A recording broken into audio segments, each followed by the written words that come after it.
Eu quero te contar uma história. Havia um casal que tinha por tradição comer pernil aos domingos. E um dia o marido, muito curioso, perguntou à sua esposa: mulher, por que você corta as extremidades do pernil antes de colocá-lo na panela? E ela disse a ele: porque esse é o certo. A minha mãe fazia assim. Mais curioso ainda, quando a sogra chega para o almoço, ele pergunta: sogra, por que você corta as extremidades do pernil antes de colocá-lo para cozinhar? E ela também diz: porque esse é o certo. A minha mãe fazia assim. E esse marido, já pulando de curiosidade, o que é que ele faz? Ele liga para a avó da esposa e fala: vó, por que você cortava as extremidades do pernil antes de colocá-lo para cozinhar? E a avó diz assim: porque a minha panela é pequena. A minha panela era muito pequena, não cabia o pernil inteiro. E olha só, eu quero te dizer que a tua panela não é mais pequena. A tua panela não é do tamanho da panela da sua mãe, nem da panela da sua avó. E hoje nós vamos quebrar paradigmas. Hoje nós vamos quebrar paradigmas. Eu sou a Nívia Freitas, mais conhecida como Nil Freitas, mentora de mulheres. Estou aqui para te conduzir por 3 dias no treinamento Mentalidade de Cura. E você não vai sair da mesma forma que entrou, ok? Fica aqui comigo porque vai ser poderoso. São 3 dias a começar desse momento. O que é que eu quero te pedir agora? Dá uma pausa rapidinho, uma pausa de alguns segundos, vai correndo, pega papel e caneta. Eu vou anotar muito aqui e é importante que você também anote, tá? Anotar você vai compreender melhor aí, vai te ajudar a assimilar melhor tudo que a gente vai construir aqui junto, tá? Então vou lá, esperando você, dá uma pausa e volta. Crendo que você já pausou, já pegou papel e caneta, já está aqui de volta, vamos iniciar. E nós vamos iniciar como? Escrevendo. E você vai escrever aí no papel uma frase que eu vou te dizer. Porque provavelmente você está se perguntando: o que é essa mentalidade de cura? Treinamento do quê? E você vai descobrir já já. Escreve aí: o cérebro acredita na história que a gente conta. Escreve aí: o cérebro acredita na história que a gente conta. Aí coloca ali embaixo, ó, observação, 2 pontos. E acredita ainda mais nas histórias contadas por pessoas da nossa intimidade. Nívia, mulher de Deus, o que é isso? Olha só, existe um médico indiano, radicado inclusive nos Estados Unidos. Ele é neurocientista. O nome dele, eu vou botar o nome dele aqui para você pesquisar, tá? O sobrenome dele é Ramachandran. Pesquisa aí. Esse neurocientista indiano é radicado nos Estados Unidos. E o Ramachandran, ele criou a caixa de espelhos. O que é a caixa de espelhos? Existe uma dor denominada lá no ambiente da medicina de dor do membro fantasma. O que é a dor do membro fantasma?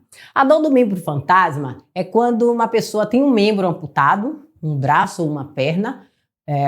Por que esse membro é amputado? Porque ela teve algum acidente, esmagou ali o membro, e aí ela é levada para o centro cirúrgico para fazer a amputação desse membro porque ele está esmagado e não tem mais jeito ali.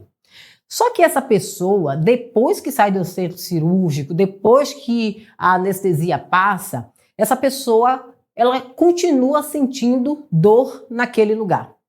E ela começa a se queixar: o meu braço está doendo, a minha perna está doendo. E passa os dias ela sentindo aquela dor. O que o Ramachandran ele fez? Ele fez uma caixa de espelhamento. Caixa de espelhos é mais ou menos a mesma coisa que acontece quando você vai fazer uma selfie. Tá? Quando você vai fazer uma selfie e você tem uma escrita na sua camiseta, o espelhamento da câmera faz com que a frase ela não saia ao contrário, ela não saia invertida. Isso acontece na caixa de espelhamento. E aí o que o médico faz? Ele orienta o paciente que está sentindo dor ali no lugar onde houve o amputamento, e aí ele diz: coloca aqui desse lado da caixa o seu braço. E a pessoa coloca. Aí ele chega do outro lado e diz assim: agora coloca o coto aqui do outro lado. E a pessoa coloca. Lá dentro, ela consegue ver o reflexo da mão que ela tem onde ela não tem. De forma que a impressão que dá é que é verdadeiramente a mão ou o braço que foi amputado. E ela fica ali, uau, doutor, que extraordinário! Minha mão está aqui. Que bacana! E ela começa a sentir aquela emoção, aquela sensação, aquele impacto positivo. O que é que acontece aí nesse momento? O cérebro, ele para de mandar estímulo de dor para aquele lugar onde houve o amputamento. Entenderam? O cérebro acredita na história que a gente conta. E acredita ainda mais na história contada por pessoas da nossa intimidade. Essa segunda frase aí, segura, aguenta, que a gente vai falar sobre isso aí no próximo bloco, ok? Por enquanto fica só com a primeira parte. Essa é a primeira primícia do nosso treinamento Mentalidade de Cura. O cérebro, ele acredita na história que a gente conta. Nós conseguimos induzir o nosso cérebro naquilo que faz sentido pra gente. Tá? Eu vou trazer uma história engraçada hoje, mas que por muito tempo foi algo que me trouxe um transtorno muito grande. Eu era uma criança com uma risada extravagante. Quem conhece a hiena não vale rir? Pois é, eu era apelidada de hiena quando eu sorria. Nossa, você parece uma hiena. E a hiena é um animal muito exótico. E eu acreditei que eu parecia uma hiena. E por muito tempo eu tive receio de sorrir, complexo, em insegurança, colocava a mão na boca para evitar o máximo de sorrir. O que é que eu desenvolvi para não sorrir? Eu desenvolvi uma cara mais fechada, mais emburrada, mais sisuda. Isso me gerou outros apelidos que vai ficar para uma outra história. Aqui eu quero trazer só essa parte da hiena para você entender de forma didática o que nós estamos construindo juntos. Então aquilo ali, para mim, era verdade. Por mais que as pessoas dissessem que eu tinha um sorriso lindo, que eu tinha os dentes lindos, que eu era linda, eu não conseguia acreditar. Porque o cérebro acredita na história que a gente conta. E a história que foi contada desde a minha infância é que eu parecia uma hiena. Beleza até aqui? Ok? Construímos a nossa primeira primícia. O cérebro acredita na história que a gente conta. O que eu quero aqui com esse treinamento Mentalidade de Cura? Eu quero que você conheça a verdade sobre você mesma. Porque de repente você está acreditando ainda na história que foi contada. Você ainda não descobriu sua verdadeira identidade. Então segura essa primeira primícia e vamos partir para a nossa segunda primícia. Também de origem de um médico indiano. Pura coincidência, tá? Isso aí é pura coincidência. Esse médico, o que é que ele fez? Ele fez um estudo, uma pesquisa, e ele, por muito tempo, analisou pessoas doentes que eram submetidas a cirurgias. E ele observou durante essa pesquisa que pessoas que ouviam comentários negativos lá no centro cirúrgico, durante o procedimento, pessoas que ouviam comentários negativos acerca do seu estado de saúde, elas tendiam a não se recuperarem ou ter uma recuperação muito mais lenta. É algo mais ou menos assim. Uma pessoa, ela descobre através de um exame de imagem que ela tem um tumor. E aí o médico, não, fica tranquilo, nós vamos fazer uma cirurgia, nós vamos remover esse tumor e vai dar tudo certo. Quando ela chega no centro cirúrgico, que ela vai fazer essa cirurgia e o médico abre, ele vê que a situação está muito mais complexa. Ele vê que a situação está muito pior do que o que ele imaginava. E aí, tanto ele quanto a equipe começa a fazer alguns comentários. Xiii, aqui não tem mais jeito não. Já enraizou tudo. Esse paciente aqui já era.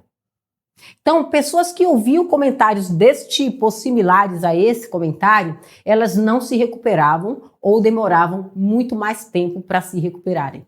E dentro dos estudos, qual foi a primícia, o que foi que a ciência entendeu? A neurociência entendeu que o cérebro, ele, mesmo estando dormindo, mesmo você estando inconsciente, o cérebro vai ouvir e assimilar o que está sendo dito a você. Mesmo que isso aconteça em um momento em que você esteja em descanso. E olha só, presta atenção, o que é que acontece? Muitas mulheres hoje, olha só, você pode ser uma dessa mulher. Muitas mulheres hoje têm aversão a sexo, não gostam, sentem vergonha, sentem nojo e nem sabem que um dia papai e mamãe estavam fazendo sexo e ela estava deitada na mesma cama, pequenininha, dormindo, e papai e mamãe disseram, tem nada não, ela está dormindo. Incrível, não é? mas é verdade. Mesmo dormindo, o nosso cérebro ele consegue captar e guardar informações. E aí você pode estar se perguntando nesse momento, Nívia, quem é esse médico? De onde ele tirou isso? É um homem conceituado e o nome dele eu vou colocar aqui também para você pesquisar. Não sei se eu consigo escrever direito. Eu acho que é isso aqui, ó. Deepak Chopra. Acho que é isso aqui, tá? Nívia, esse cara aí tem princípios diferentes dos meus. Não vou estudar, não vou ler, não vou pesquisar nada sobre ele, não. Olha só, eu aprendi com o apóstolo Paulo que liberdade não é fazer todas as coisas que eu quero. Liberdade é, de tudo que eu quero, eu fazer o que me convém. Então, para mim é muito tranquilo ler qualquer literatura, qualquer ciência, independente de qualquer outra situação, independente de qualquer princípio, de qualquer valor ético ou religioso, porque eu vou reter aquilo que me convém. Isso é a liberdade. E se você puder anotar, anota aí. Liberdade não é fazer tudo que eu quero. Liberdade é, de tudo que eu quero, eu fazer apenas o que me convém. E daí parte o princípio que a gente tanto defende em nossas vidas, tá? E só para você entender, princípio, ele é imutável. Princípio é imutável. Regras, elas mudam com o tempo.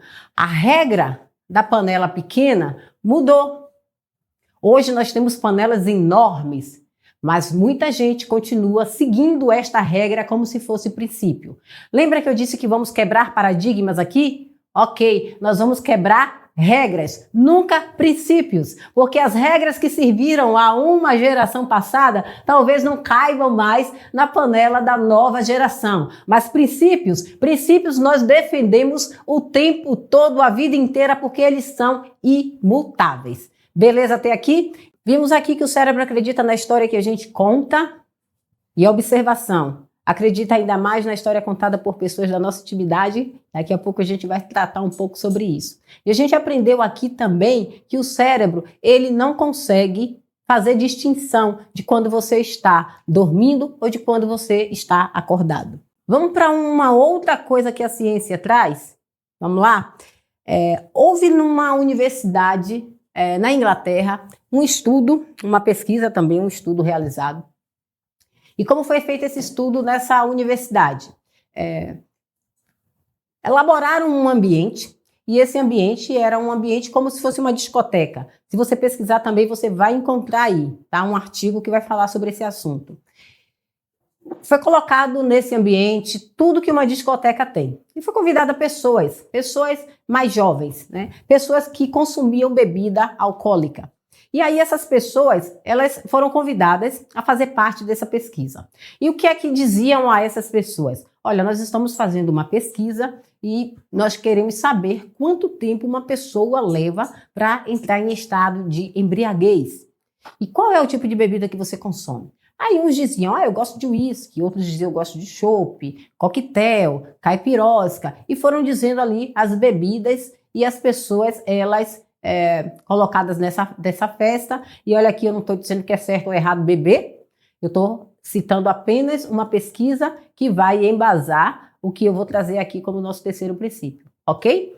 E aí, elas lá na festa, né? Elas bebiam, só que olha só que interessante, elas estavam bebendo água saborizada, tá? Água que tinha o mesmo pH, a mesma densidade da bebida que elas diziam, o mesmo cheiro, o mesmo aspecto. Então, quem bebia uísque, ela recebia uma bebida saborizada, parecendo uísque, com cheiro de álcool, com densidade, com tudo parecido, mas não continha álcool, ok? Com todas as pessoas foram feito isso.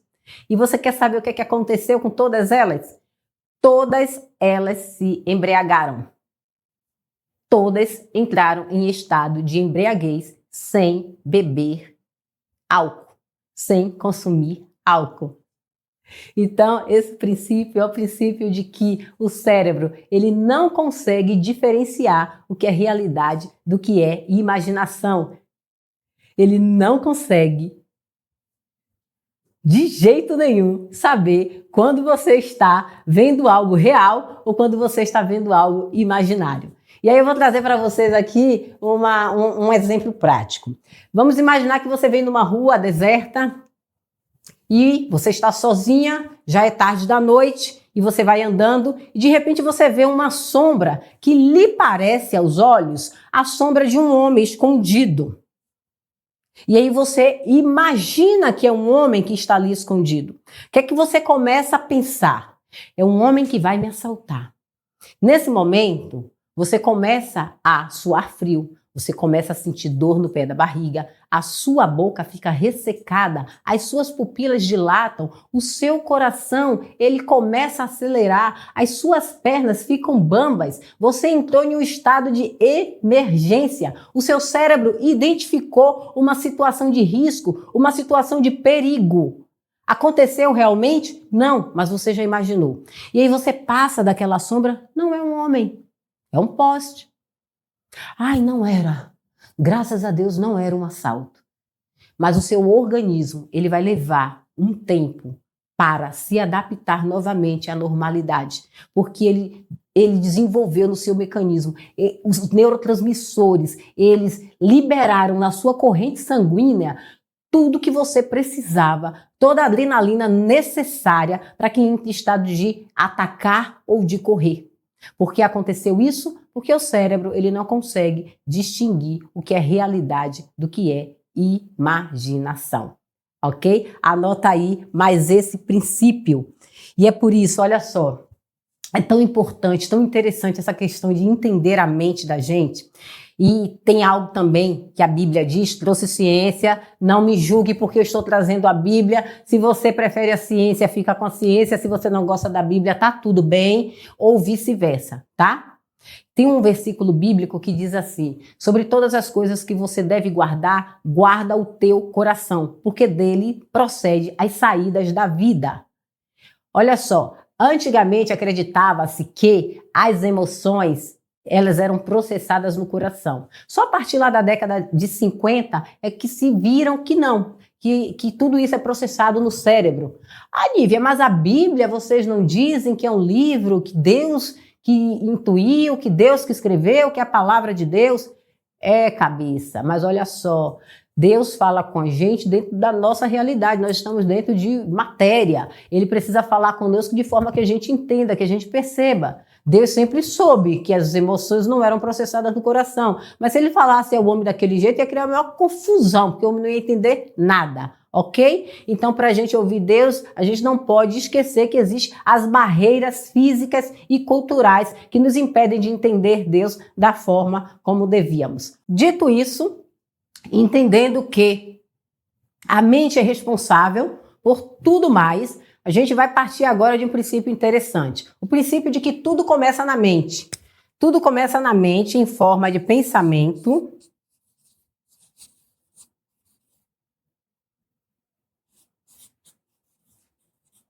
sentimento e emoção. Tudo começa na mente, em forma de pensamento, sentimento e emoção. Se eu fosse você, anotava.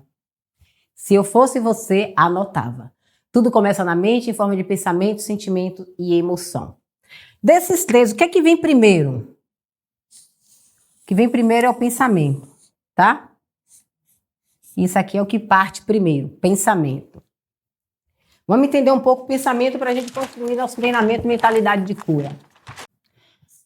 Então, nesse treinamento, a gente vai se atentar ao pensamento, tá? Por que a gente não vai tratar de sentimentos e emoções? A gente está no primeiro passo. O treinamento Mentalidade de Cura é um treinamento que ele vai tratar do presente para o futuro. Qual foi a minha promessa para você? Entender a você mesmo, entender como, onde e por que você é ferido e não permitir mais que as pessoas te machuquem na área que sempre te machucaram, tá? Existe uma outra parte do treinamento que é passado, mas já é um outro treinamento. Aqui a gente vai se atentar somente à mentalidade de cura, tá? Que vai tratar do presente e do futuro, ok? Então tudo começa na mente, em forma de pensamentos, sentimentos e emoções. A gente vai partir aqui do pensamento, tá? Depois do pensamento vem o quê? Ação. Primeiro a gente pensa, depois a gente age. Tudo primeiro passa pelo pensamento. Não existe ação sem antes pensar. Se eu falei, primeiro eu pensei. Se eu abri o piloto, primeiro eu pensei. E olha só que interessante, isso que eu vou te dizer agora. O Albert Einstein diz que é loucura tentar mudar uma ação pensando sempre da mesma forma. Ele diz, é insano você querer mudar um resultado agindo sempre da mesma forma. Ele também diz, sabe o quê? Não se muda o resultado de uma ação com o mesmo pensamento que o criou. Olha só que interessante. Pausa, volta e anota isso aí, porque isso vai servir para o resto da sua vida. Ok? Então, primeiro vem o pensamento, para depois a ação. O que é que acontece com a ação? Uma ação que você repete muitas vezes, ela vira um hábito. Uma ação repetida vira um hábito. Por quê? Aí já é uma questão que não é da nossa vontade, tá? Isso acontece porque o próprio cérebro, ele trabalha sempre. A primícia do cérebro é sempre economizar energia, tá? Então, quando ele percebe que você está fazendo uma ação sempre, ele vai entrar no piloto automático. Então, você vai fazer aquela ação de forma automática, porque ele precisa economizar energia. É como o piloto automático de um avião, tá? O piloto ele vai traçar a rota, vai descansar e deixa lá o piloto automático conduzindo. Então, muitas das suas ações já viraram um hábito, porque o cérebro identificou que é uma ação repetitiva, que é uma ação que você faz todo dia, ok? Então, por isso que virou um hábito. Tá? Deixa eu te falar uma coisa. Quando pessoas que dirigem, por exemplo, quando a gente começa a dirigir, o que a gente faz? A gente está com a atenção voltada completamente ali para aquela ação. A gente, quando vai passar uma marcha, a gente não consegue só colocar a mão. Nós viramos a cabeça para ver onde é que está o câmbio. Mas a gente faz tão engraçado, a gente faz assim, ó, e volta a cara. Aí você vai botar o pé no freio, você baixa a cabeça rapidinho e volta a cara. Correndo ali estático, porque aquilo ali é uma novidade para o seu cérebro. Toda a energia está concentrada ali. É algo que você não está acostumado a fazer. E aí você vai fazendo assim, cada dia que passa vai diminuindo mais aquela tensão. Chega um ponto que diminui tanto essa tensão, tanto, que você já começa até a passar batom olhando para o retrovisor do carro. Começa a espremer até uma espinha quando a sinaleira está fechada, porque aquilo se tornou um hábito, aquilo deixou de ser uma ação e virou um hábito, ok? E aí a minha pergunta para você, quanto tempo o cérebro leva para transformar uma ação em hábito? Fala aí para mim, quanto tempo o cérebro leva para transformar uma ação em hábito? Você deve ter dito 21 dias, não é? Por que você disse 21 dias? Porque a maioria das promessas aí que a gente vê sendo vendida aí nas redes sociais, ela diz assim, ó, transforme tal coisa em 21 dias. Mude tal coisa, desafio de 21 dias. Tá? E olha só, deixa eu te falar uma coisa. Quando você acredita nisso e você compra esse desafio e com 20 dias, 21 dias você não consegue mudar, o que é que você começa a pensar? Comigo nada dá certo. Fulaninho lá comprou, conseguiu e eu não. Você começa a fazer comparações. E olha só, comparação é a maior fonte de infelicidade que um ser humano pode ter. Porque ele está comparando o pior dele com o melhor do outro. Não compara mais, tá? Quanto tempo o cérebro leva para desenvolver um hábito? Quanto tempo for necessário? Quanto tempo for necessário para ele transformar uma ação em hábito, ok? Então, sabendo disso, você nunca mais vai fazer comparação, ok? Nunca mais compara. Fechou? Fechou de verdade? Então vamos dar continuidade. A segunda pergunta é, eu consigo eliminar um hábito? É possível eliminar hábitos? Não, não é possível eliminar hábitos. Não é possível eliminar hábitos. É por isso que não existe ex-alcoólatra. Porque o hábito, ele vai levar um tempo latente, tá? A latência do hábito também não vai entrar nesse treinamento. Se você quiser saber mais sobre latência de hábito, a gente conversa em um outro momento sobre isso ou em um outro treinamento. O hábito, ele tem uma latência, um período de latência, que você precisa respeitar esse período de latência e, passado o período de latência, você precisa substituir esse hábito por um outro hábito. Você não pode dizer que vai deixar de comer muito sem introduzir uma outra coisa nesse lugar. Se você gosta de leitura, se você lê artigos, por exemplo, você vai ver muitas histórias de superação de pessoas que eram viciadas em cocaína e que hoje correm, escalam aí o Everest, soltam de paraquedas, faz livros, escrevem livros, porque elas saem de um hábito e elas precisam desenvolver um novo hábito, uma nova compulsão, digamos assim. Só que agora uma compulsão menos nociva, uma compulsão, digamos assim, positiva, ok?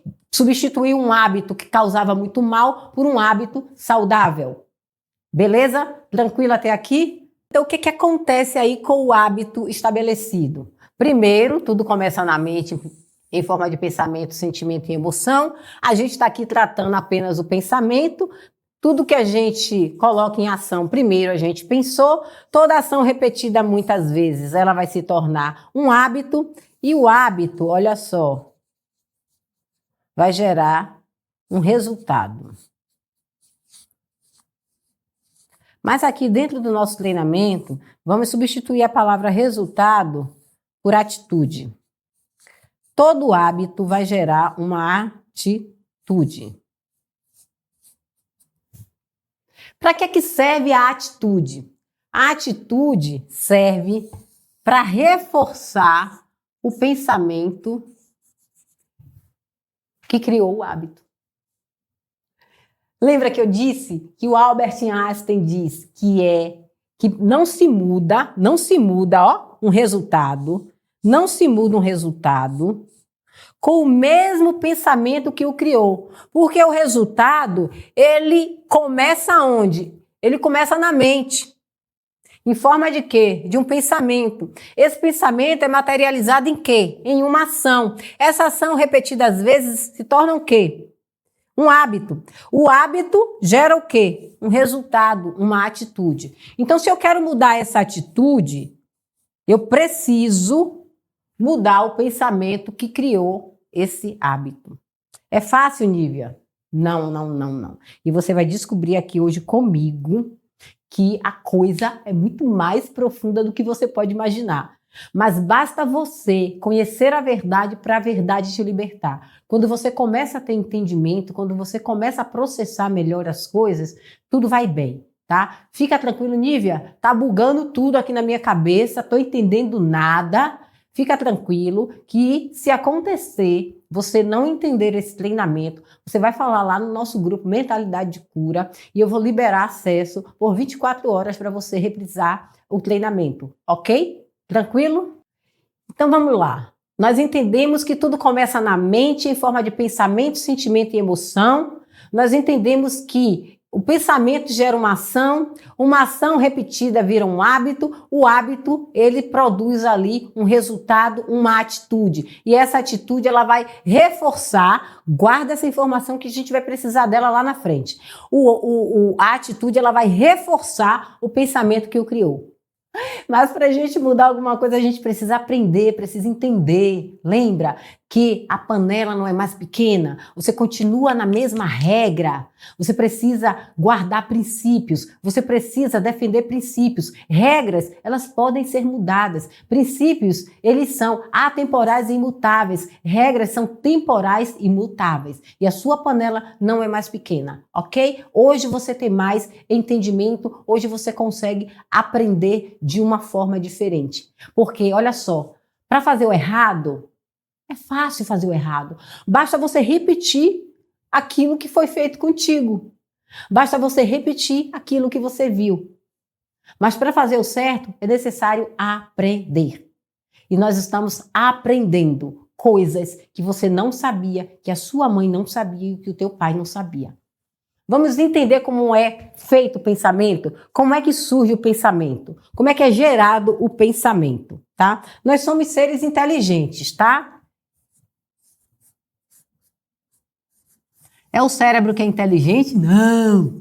Se o cérebro fosse inteligente, se o cérebro humano fosse inteligente, ele não ia fazer um monte de besterol ali, né? Desculpa, gente, não é besterol, não. É as associações que ele vai entender do jeitinho dele, tá? Então, o que é que a gente aprendeu aqui logo no início? Foi que nós aprendemos que o cérebro ele não distingue realidade de imaginação. A gente aprendeu que ele acredita na história que a gente conta. A gente aprendeu aqui que o cérebro, mesmo a gente em estado de descanso, ele está processando informação. Então, nós somos seres cognitivos, tá? O cérebro, ele é poderoso, mas altamente sugestionável. Se ele é sugestionável, eu não posso dizer que o cérebro é inteligente. Cognitivo, sim. Inteligência é outra história. Inteligência é construída aqui, né, a partir dos estímulos. E a propósito, existe pessoas mais inteligentes que outras? Existem pessoas que nasceram mais inteligentes que outras? Não, só lá os superdotados, aquela turminha lá do QI mais elevado, né, tipo Albert Einstein, aí sim. Tá? É algo aí que já nasceu diferenciado neles. Mas a média da população não existe mais. Essa criança é super inteligente e essa é burra. Não, estímulos. Existem crianças que elas são submetidas a mais estímulos que outra. Quanto mais você estimula o seu cérebro, mais você vai se tornar inteligente. Então a inteligência é o quê? É uma atividade física cerebral. Quanto mais estímulos, quanto mais situações, quanto mais desafios, quanto mais conhecimento, quanto mais novidade, mais inteligente você se torna, tá? Não é que você nasceu mais inteligente que o outro, não. Beleza? Então vamos lá. Como surge o pensamento, né? O pensamento, ele surge a partir de associações que o cérebro faz. O cérebro vai fazer associações. De quê? O cérebro vai fazer associações das suas experiências, de tudo que você viu, sentiu, ouviu, passou, ele vai fazer associações. Nós temos os nossos canais sensoriais. O que são canais? Cano, o que é cano? O cano de água conduz o quê? O cano de água conduz água. Eletroduto conduz o quê? Fios elétricos. Nós temos canos, canais. Quais são esses canais?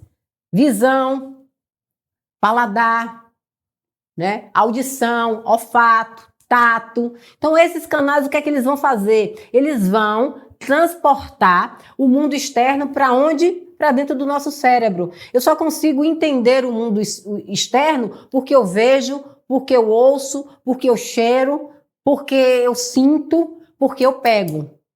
Então, é a partir desses canais sensoriais que eu vou perceber o mundo. Então, tudo que eu percebo veio de fora. Tudo que eu processo dentro da minha mente veio de fora, tá? Entrou aqui, aí eu começo a processar essas informações. Tá? E eu quero dizer para vocês que existem duas visões de mundo. A visão objetiva de mundo e a subjetiva. O que é a visão objetiva? O mundo como ele é. Capim é capim, planta é planta, pano é pano, preto é preto, branco é branco. Mas a nossa visão subjetiva, ela foge um pouco do que o mundo é para como eu entendo o mundo, como eu interpreto o mundo. E eu vou interpretar o mundo a partir das minhas experiências pessoais, ok? Então eu vou passar hoje, na fase adulta, por uma situação onde eu vou fazer uma associação dessa situação que eu estou vivendo com algo que já foi construído anteriormente, tá? E a partir dessa associação, eu vou dizer se essa experiência que eu estou vivendo agora é boa ou ruim. Porque ela precisa linkar, e a gente vai ver isso mais na frente um pouco, ela precisa linkar, precisa fazer sentido com alguma experiência anterior que eu tive em algum momento. Então, as minhas associações, as minhas experiências, elas são minhas. E quem não conhece famílias onde existe 5, 6 irmãos que tiveram a mesma criação e cada um é de um jeito diferente, um se sentiu amado e o outro não, porque isso depende muito das percepções pessoais de cada indivíduo. Isso tem relevância, algo tem relevância para um indivíduo que para outro não tenha. Isso é muito pessoal, ok? E de onde é que vem essas experiências?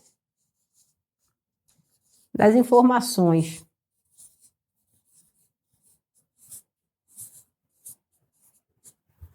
Das informações.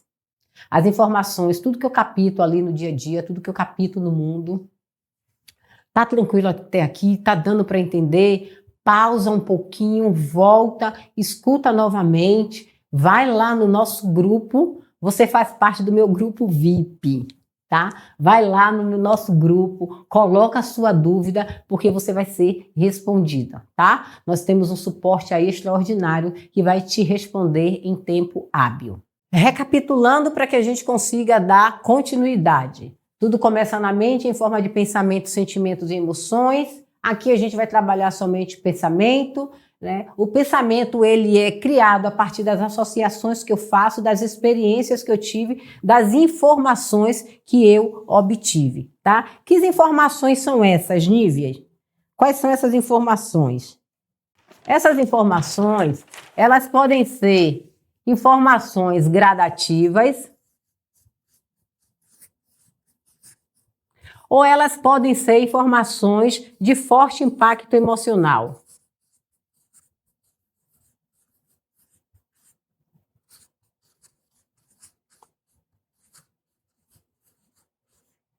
O que são informações gradativas? Informações gradativas são aquelas que a gente experiencia ali no dia a dia, aos pouquinhos, vai acontecendo de forma imperceptível, a gente nem percebe, a pessoa também que está trazendo a informação nem percebe. Um exemplo de algo parecido, né? Papai todo dia chega em casa, toma uma cervejinha, e aquilo ali de forma natural, de forma tranquila, imperceptível, eu vou vendo aquilo. Todo dia papai chega e diz que está cansado, que precisa tomar uma para relaxar, e eu vou ouvindo aquilo. Gradativamente, eu vou criando uma informação para o meu cérebro de que quando eu estou cansado, eu preciso tomar uma para relaxar. Outra informação, né, que vem vindo ali de forma gradual. Antigamente, era muito comum a criança que não conseguia assimilar uma informação com a mesma velocidade que as outras, né, que os outros irmãos, por exemplo, ela ouvia que ela era burra. Que criança burra, que criança burra. E ela ia ouvindo aquilo gradativamente ali e tal, e ela ia crescendo, e quando pensa que não, ela acredita ali de que ela é burra. Ok? E forte impacto emocional, Nívia, algo que acontece uma vez só e puf, acabou. Um forte impacto emocional. Nívia, como é que eu vou saber se uma experiência, ela foi uma experiência gradativa ou ela foi uma experiência de forte impacto emocional? O que vai distinguir se uma experiência ela foi gradativa de forte impacto emocional é o que ela causou em você de dano. Isso é que vai fazer toda a diferença. Ok? Então, eu posso dizer que uma violência sexual foi um impacto, uma experiência de forte impacto emocional? Posso. Mas possa ser também que não tenha causado um forte impacto emocional naquele momento, mas que a partir do dia a dia, de como a coisa se desenrolou a partir dali, gradativamente, aquela pessoa foi impactada emocionalmente. Eu posso dizer que uma frase que eu ouço é algo que é gradativo ou de forte impacto emocional? Depende. Resumo. O que vai dizer se um evento é gradativo ou de forte impacto emocional é como você se sentiu diante desse evento. Isso que vai fazer toda a diferença. Como você se sentiu diante do evento é que vai determinar se é um evento gradativo ou um evento de forte impacto emocional. Ok? Então, o que acontece? Tanto os eventos gradativos quanto os eventos de forte impacto emocional, né, são experiências que podem te desviar daquilo para o qual você deveria aí ter seguido, tá? Então, existem circuitos neurais que eles transformam essas experiências em um cenário de dor e coloca você em uma situação de alerta. O que é que nós vamos fazer? Nós vamos pegar esses mesmos circuitos neurais, né, gradativos, que de forma gradativa fez com que um evento lhe causasse um impacto ruim, para a gente reverter a situação, transformar em um evento bom. Os eventos de forte impacto emocional não vamos trabalhar na mentalidade de cura. Lembra, o mentalidade de cura é um treinamento presente e futuro, tá? Conhecer a verdade sobre você mesma, saber onde, como e por que você é ferida e não permitir mais que as pessoas te machuquem dessa mesma área. Ok? E para a gente tratar a questão de forte impacto emocional, aí já entra a questão do passado. O passado não faz parte desse treinamento, o passado fica em um outro treinamento e a gente fala sobre ele em um outro momento, ok? Tranquilo até aqui? Para a gente encerrar o treinamento de hoje, eu gostaria que você anotasse aí a nossa última frase do dia.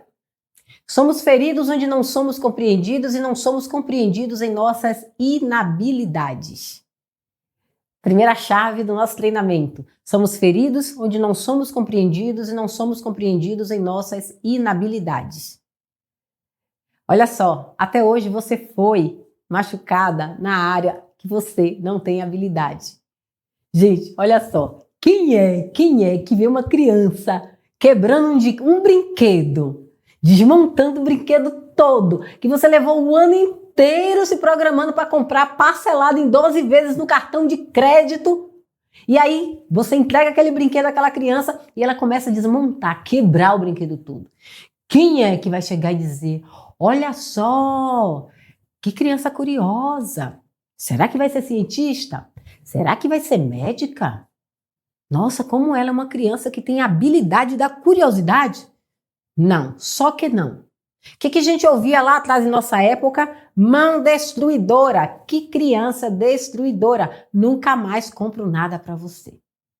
Somos feridos onde não somos compreendidos e não somos compreendidos em nossas inabilidades. Até hoje, você não foi validada em suas habilidades. Até hoje, você não foi validada naquilo que você sabe fazer. Porque até hoje, todas as pessoas responsáveis por sua criação estavam mais preocupadas em consertar em você aquilo que você não tinha habilidade do que em explorar as suas habilidades. E deixa eu te falar uma coisa, existe um treinador, ele é um palestrante de líderes, de equipe.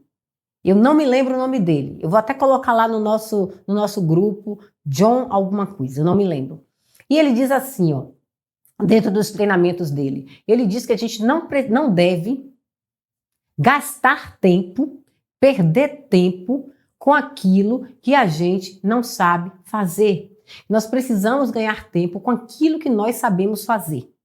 Existe também um ex-técnico de futebol americano que ele levou a equipe dele ao bicampeonato mundial de futebol americano e foi um feito tão grande que todo mundo, né, os holofotes em cima dele para saber como ele conseguiu essa façanha. E ele disse também o seguinte, quando os meus jogadores estão em campo e eles estão fazendo algo errado, quando nós vamos ao vestiário, eu relembro a eles aquilo que eles sabem fazer de bom. Aquilo que eles têm de melhor. E olha que incrível, ele não perdia tempo exortando aquilo que o jogador não sabe fazer. Ao contrário, ele relembrava a potencialidade dele. Ele relembrava aquilo que ele era bom em fazer. E é o que nós vamos construir aqui no nosso segundo dia. Você vai conhecer as suas habilidades. Você vai conhecer a verdade sobre você mesma. E eu, mesmo sem te conhecer, eu vou falar verdades a respeito de você que nem você sabia que tinha. Olha só, vai ter pessoas aqui nesse treinamento que não vão voltar amanhã. Sabe por quê? Todos querem mudar, mas poucos estão dispostos a realmente pagar o preço da mudança. Mas para você que vai estar comigo aqui amanhã, você com certeza recebeu um e-mail de boas-vindas da minha equipe e você deve ter recebido também um teste que você vai fazer amanhã. Na realidade, você deve ter recebido 2 testes, mas amanhã nós vamos usar apenas um desses testes. Ok? Você deve ter recebido o teste de perfil comportamental. Você vai receber junto com esse teste todas as instruções de como realizar esse questionário, porque nós vamos construir a verdade que você deveria saber acerca de si mesma e nunca soube, porque as pessoas estavam mais preocupadas em te lembrar aquilo que você não era, do que de ressaltar aquilo que você é. Então eu te espero aqui amanhã, no mesmo horário, para continuarmos a construção do nosso Mentalidade de Cura. Beijo no coração e até mais!